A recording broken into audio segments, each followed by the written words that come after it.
Hendrix, on voudrait encore montrer quelques chiffres. Non pas qu'on veut inonder tout le monde, mais ça permet aussi parfois de cadrer un tout petit peu le débat pour insister aussi sur cette nécessité de faire quelque chose et vous allez dire ce que vous en pensez. Dans 20 ans, il y aurait 50% de pensionnés en plus et ça pourrait coûter 20 milliards de plus. Vous êtes beaucoup intéressé évidemment à cette réforme des pensions. Qu'est-ce qu'il faut faire pour être sûr de ne pas rater ce virage-là ? Oui, bon, dans 20 ans, beaucoup de choses peuvent se passer. Donc, je voudrais juste prendre une rétrospective très, très courte, les 15 dernières années. Que s'est-il passé ? Sur les 15 dernières années, ce sont des chiffres précis, les dépenses de pension ont augmenté 2 fois plus vite que les recettes de cotisation. 2 fois plus vite. Alors, les recettes de cotisation, les cotisations à la sécurité sociale ont augmenté au même rythme que le PIB. Donc, ont suivi la croissance. Et c'était comme ça pendant une très longue période. Mais depuis 2003, et c'est le pacte des générations, il y a eu un décalage, un décrochage complet des dépenses de pension qui se sont mises à s'accélérer et à doubler en fait par rapport à l'évolution des recettes de cotisation. Ça, c'est de la réalité, ce sont les chiffres passés. On peut se demander pourquoi. Ben, c'est pas parce que les gens vivent plus longtemps. Ça fait longtemps que les gens vivent plus longtemps. Les gains de longévité, c'est depuis un siècle qu'on les a. Ils ont même peu tendance à se ralentir aujourd'hui. Donc c'est une fausse excuse, ça, selon vous, le vieillissement ?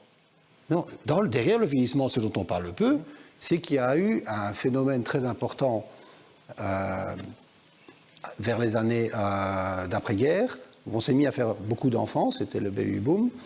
Et puis dans les années 70, on a arrêté d'en faire. Et donc la relève démographique n'a pas été là. Et pour un système de pension, d'une certaine manière, pour faire très simple, ce sont les enfants qui financent les pensions des parents.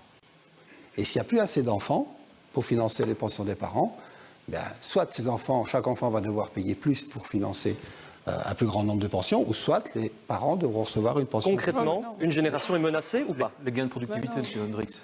Les gains de productivité. Oui, mais attendez, donc... Non, mais vous avez tout à fait raison. Donc, évidemment, donc la réponse à ça, c'est de dire oui, mais nous sommes plus prospères. Nous sommes plus prospères et les enfants, ce dont on va discuter, les enfants gagneront plus que leurs parents. Ça, c'était le calcul, c'est les gains de productivité. Donc, ça ne pose pas un problème s'ils ont une plus grande charge, puisqu'ils auront des revenus plus élevés. Sauf qu'aujourd'hui, les choses changent. Aujourd'hui, et je suis triste de devoir vous l'annoncer, mais nous avons plus de pauvres chez les jeunes que chez les pensionnés. Bien sûr. Beaucoup plus de pauvres chez les jeunes que chez les pensionnés. Mais ça veut dire que cette génération-là, elle est quoi ? C'est une génération à risque ? Oui, ça veut dire que maintenant, la génération à risque, ce sont les jeunes.